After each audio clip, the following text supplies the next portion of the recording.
Hi, this is Liz. And this is Kim. Welcome to the special edition of Keep Up with Liz and Kim. We're going to bring you Seasons 1 and Seasons 2, the best of Ada Restaurant Edition. We've curated highlights from our past episodes to create this Best of Ada Restaurants episode. It's going to be fun and exciting to experience some of the incredible local dining spots Ada has to offer. We'll be featuring Ada Garage Bar, Gravel Bottom, Nona's, Mirth, and The Lark, giving you a taste of what makes each of these restaurants a must visit. And first up, we have some exciting insights from Kevin Farrett of Ada Garage Bar. Since opening its doors in November 2021, Ada Garage Bar has been a staple in the community.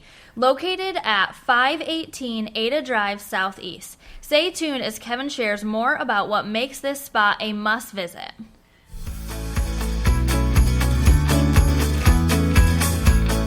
You know, with the downtown Garage Bar being so iconic, I can truly say I don't think I've ever met anyone from Grand Rapids that doesn't know about the Garage Bar downtown. And then to bring that energy and that name out to Ada, I think has been phenomenal. But what I don't think a lot of people realize is at your location here, you kept the original house. Absolutely. So the house was built in 1938, and we just figured that we could build a restaurant around the house and then use the bedrooms for the kitchen and the living room for the bathrooms and the downstairs for dry storage. And, it was crazy because the first month we were open, we were doing, Cheesecake Factory numbers. It was busy. So it kind of, the stress test was there. And so we know that we can do a lot of business out of that little place. Do you want to talk a little bit about the back private room? Is there like a reason behind the name? Yeah. Okay, tell us more about it. Stan Wazinski, God bless him, rest in peace. Mary Ann Wazinski's father. His dream, long-time Ada resident, icon in Grand Rapids. And his dream was to have a restaurant in Ada. And him and Mary Ann, actually, they saw the site. They were the first ones to identify it. And, he tragically passed away, right before we opened. So we decided to dedicate the actual garage, in the garage, to Stan. So that's affectionately known as Stan's room. So anytime somebody wants to book a large party, we put them in Stan's room. I love that. And we've used that room a few times for the ABA, and it's phenomenal, and it's great to know its history. The other room I love is the dining room that's back behind the bar. That's very cool. Yeah. So that was a breakfast nook of the house, and we didn't know. We knew we wanted to keep it, and then just bought a chandelier on Amazon and said, okay, that's the VIP room now. And then we got the crow's nest upstairs, which is pretty cool. We're working on some different things up there with some of our corporate partners to make that maybe a little fancier. Yeah, no, it is great. All right, next up, we're going to hear from Matt Michaels, founder and owner of Gravel Bottom Craft Brewery. Gravel Bottom has been serving up great brews and in a welcoming atmosphere, first by the river and now at 452 Ada Drive for over 10 years. Listen up to hear Matt's story and what makes their craft beer stand out. Yeah, so you ended up here in Ada, and then you dove into the beer culture. So tell us a little bit about why beer and how you got involved and how you built Gravel Bottom. Yeah, so why beer is, it comes back to the whole medical school thing.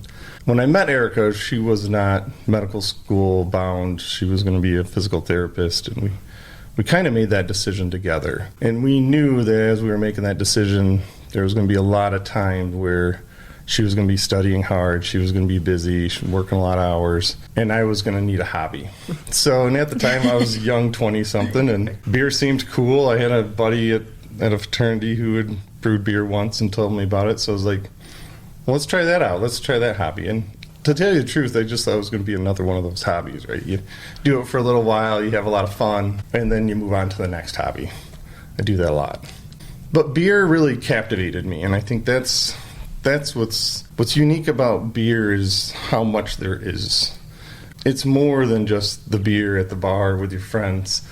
There's a whole culture and history and science and engineering, and it all comes around to beer. Just really is very fulfilling for me because it touches on a lot of different things and really kept my interest. So just knowing that, beer is the one thing that did bring, if you go way back in time, I mean, those first people brewing beer that really helped bring people together and started the whole idea of, society and planting routes where you could stay in one place. And so if you keep going down the whole history of beer, even to modern medicine and microbiology, that's all really founded around those studies, Louis Pasteur's studies of microbiology, which was spontaneous combustion in beer.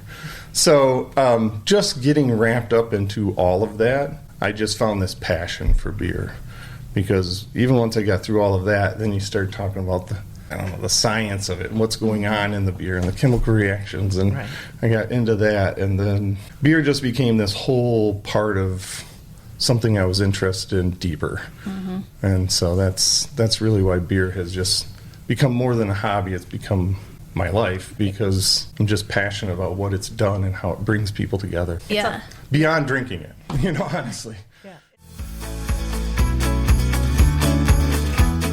Now we'll hear from Ron Cook of Nona's Trattoria, located in the heart of historic Ada at 584 Ada Drive Southeast. This charming spot brings authentic flavors and a warm, inviting atmosphere to the community. Stay with us as Ron shares his passion for great food and Italian tradition. All right, so you started this restaurant, and it took off, and we are so thrilled that you guys landed here in Ada. Well, thank you. Yeah. And so how has living in Europe and all these travels affected your menu at Nona's? Well, what we try to do is be as European as possible. Have as little plastic on the tables or anywhere in the restaurant as possible. And provide customer service that's really above and beyond what what most other restaurants do. I and Gene, we both make a point of going around and talking to customers. We have a huge number of people who know us, and I would love to say I know all their names, but I don't. But I learned that from Harry's Bar in Venice. We were living in Milan, and Gene, for my birthday, took us on a train to Venice to Harry's Bar for my birthday for lunch. And we're sitting there in Harry's Bar, and we're two nobodies, basically.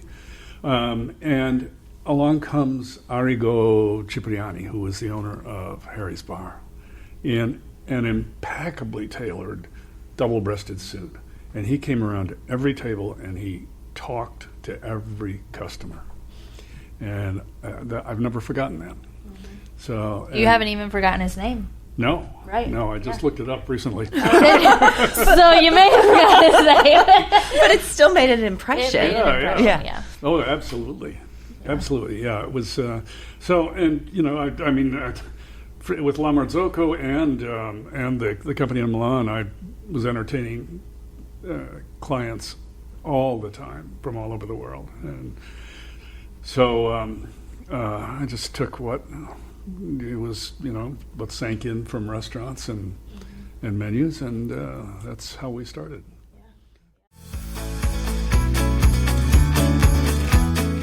Here is a look back at our conversation with Matthew Fuller and Spencer LaFontaine from Mud Penny, located at 496 Ada Drive. Mud Penny opened in Ada in early 2020. From great coffee to incredible food, Mud Penny has been making its mark on the Ada community. Stick around as we revisit their insights and the story behind this beloved spot. Man, it's been quite the process. I think, honestly, since opening in Ada, we've experienced a lot of our growth. And I think it's because of how tight-knit the community is here. So word of mouth just spreads like crazy in Ada. both good and bad. Like, it's like if you do something wrong, it spreads quickly as well. Right. And so I think, honestly, just the tight-knit community that Ada has been has really accelerated our growth at our other locations. We're constantly innovating. We're always looking for new ideas and ways to grow. But, yeah, I mean, it's been at this now since 2012, so almost 12 years of just steady, consistent growth. It hasn't been like an overnight success or anything, but every year we're just doing a little bit better than the last year. And I feel like you guys capture all audiences too. I joke, I have a 4-year-old niece, and I was like, hey Tegan, where do you guys want to go for lunch? Mud Penny. And I'm like, really? Been there all week. And like, she, orders pancakes and she eats a square of it. Yeah. But yeah, I mean, she loves it. I love it. My mom loves it. It's just, it's a restaurant that captures everybody. Yeah. And I think that is unlike most restaurants. Yeah. Well, I mean, that's been at the heart and soul of what we tried to do. It's like food and coffee for everybody. We don't want to create an environment that you feel intimidated even ordering off the menu. Right. Like, and then when we're crafting our menu, I mean, you've seen that we have the heads and the tails section. Yes. We have heads, which is, food that's good for the body, and tails, food that's good for the soul. And the whole point of what we try to do with our menu is that we can have people that sit around the table with all different sort of dietary preferences. Maybe somebody that's a vegan, somebody that's maybe more keto in how they eat, or just enjoys, I don't know, pancakes. Whatever. Yeah, exactly. So we intentionally do that to try to, so that everybody does have a seat at our table. Most definitely. And I think you're known as a go-to breakfast and brunch place, but you also have great sandwiches. Yeah. When you took the Monty off the menu. It's terrible idea. It's back. Don't worry, everybody. I'm so sorry for that. That will never happen again. It was a huge conversation in Ada. It was like, that was one of those moments that everyone was talking about. That specifically is what I was thinking of when I said word travels fast, even the bad. Yes. Yeah. Our sales dropped in half the next month from the Mountie. Really? I believe that. Our office kept saying, Liz, can you get them to put the Mountie back on? I want the Mountie. And I'm like, I'm not going to go in the back kitchen and make it, but I'll do my best. Yeah, lesson learned on that. That was, I will never leave it. Next up, here's a clip from Paul Berglund, owner of Mirth, which opened June 2023 and is located on River Street Southeast. Mirth has quickly become a local favorite and offers a great variety of food and drinks like pizza and pasta.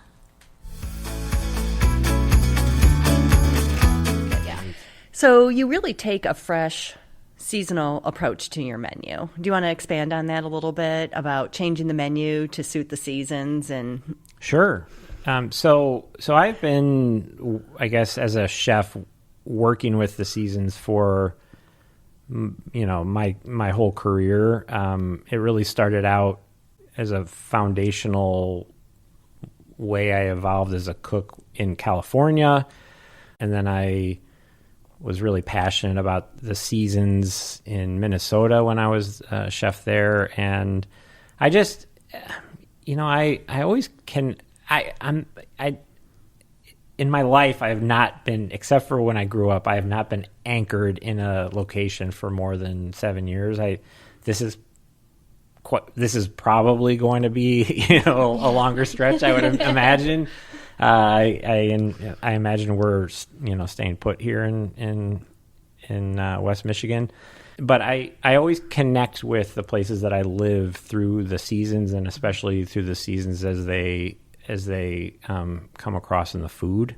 West Michigan is a really dynamic place if you're a food lover, and I think we're still finding our voice as a kind of a still pretty new restaurant in terms of how we express the seasons through the food, but I think we've made a good start to it. Our pizzas, for example, we have a couple of ones that are very familiar to anyone who's ever had pizza before, like a spicy cheese pizza and a pepperoni pizza. And then we use wood-fired pizza to kind of talk about the seasons, whether it's, cabbage right now. We have a cabbage and sausage pizza or during the summer, it's zucchini or peppers. So I've always enjoyed thinking about, food through the perspective of like the micro season that you're in right now. And I think as we evolve as a restaurant, we're just going to be more and more responsive to the food that just starts coming out of the ground.